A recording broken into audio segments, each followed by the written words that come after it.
All right, dealing with economic development, particularly the airport industrial park. A couple thoughts on that. That's not the only tool we could probably leverage to see some economic development in the county, but that's probably the first one we should go to. It's what it's designed to do, and obviously it's already in place. So I would like to see building restrictions and some of our fees. The county fees seem extreme to me.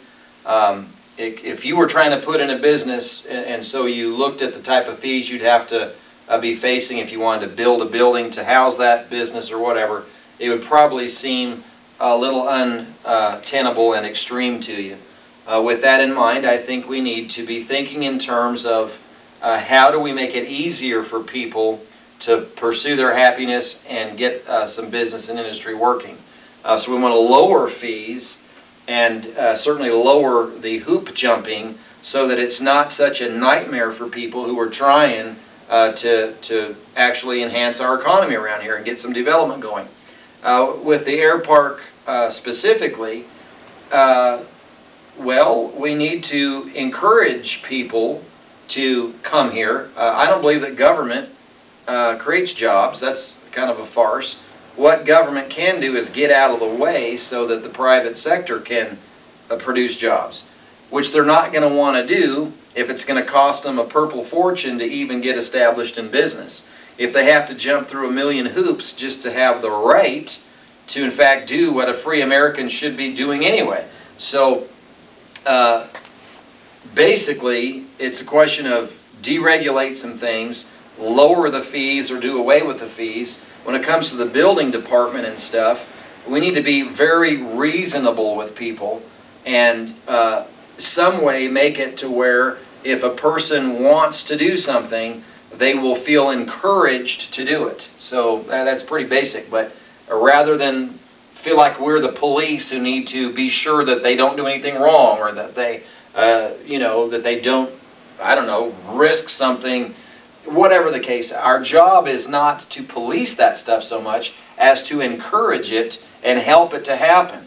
So, and obviously, if something's needing, to be safe or whatever, that can enter into the equation. But wow, the way we look at it now, we must be paranoid because we think everything's a huge EPA problem, when in fact, probably not. And same way with buildings and structures. Most people that put up a building are going to be reasonably safe about it, so we don't need to make them jump through a million hoops, which is expensive and time-consuming, and ultimately it feeds back into this negative attitude that people have got that it's almost impossible to do anything in Fremont County. We need to have people saying the opposite of that. If you want to build a building and put in a business, go to Fremont County. They'll help you get it done. They want it done. They're going to make it easy for you. And that way we'll be, of course, attracting people. So we need to change that. And we need to be pro-business and pro-economic development any way we can. Third question was to do with taxation and such matters so that we can balance the budget. And I probably stirred this up, honestly, and I apologize for that. But here's the thing.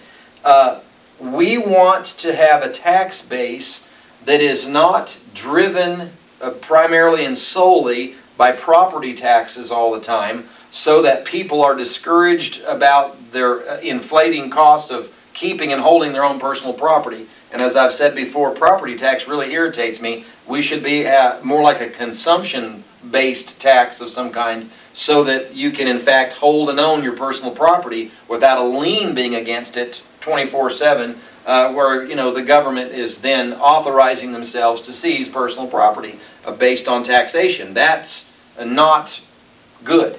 It discourages people.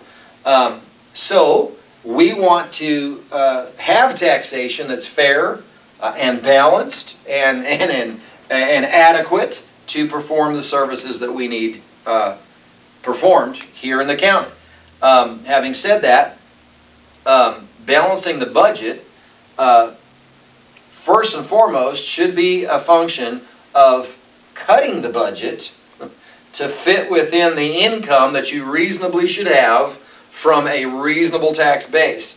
So instead of assuming that we would have to raise taxes so we can continue to take in all this all-encompassing government services type of thing, we should think more in terms of lowering what our services represent.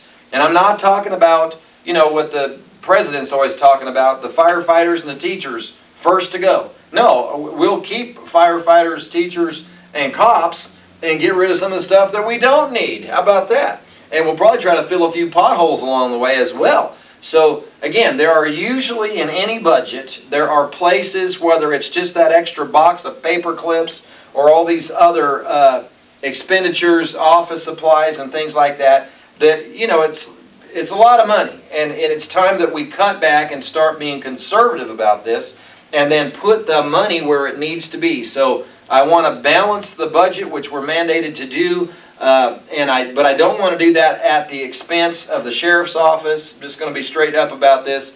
I don't think we should do it at the expense of the sheriff's office. I don't think we should be doing that at the expense of the fire district. I don't think we should do it at the expense of anything that is a vital and critical service to the county. Anything that's not vital and critical should be the first to take a hit in a tough economy. And that's basically where I'm at on that one.